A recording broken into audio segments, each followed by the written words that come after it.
A threat to withhold federal funding. Well, on Twitter, President Trump calling Nevada's mostly mail-in ballot June primary illegal.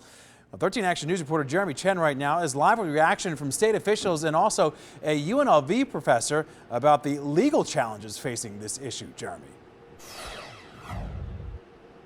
Absolutely, Todd. President Trump's tweet certainly getting a lot of reaction from elected officials here in Nevada. As far as whether Trump can actually withhold federal funding to our state, the UNLV professor I spoke with says no.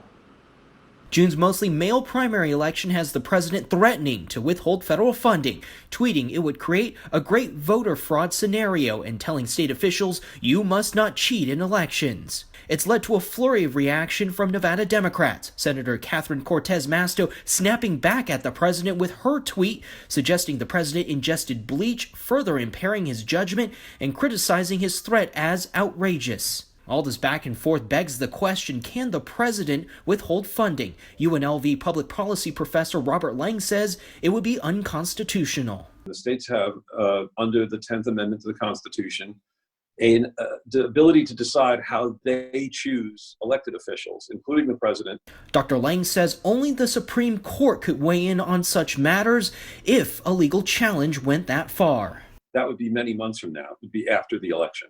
Secretary of State Barbara Sagafsky announced in March the June primary election would be mostly done through mail-in ballots, a decision made due to the COVID-19 pandemic. Her decision resulted in legal challenges, with a federal judge refusing to block the mail-in primary. Sagafsky, a Republican, released a statement through her office saying, in part, for over a century, Nevadans, including members of the military, citizens residing outside the state, voters in designated mailing precincts, and voters requesting absentee ballots have been voting by mail with no evidence of election fraud. All 17 counties have established processes and procedures in place for safe and secure mail-in voting. Dr. Lang says Trump's tweet may alienate independent voters with the threats to withhold funding during the pandemic. They could make their minds up real quickly if they thought for some reason in the middle of the COVID crisis that, their healthcare system or emergency responders were being cheated of federal aid.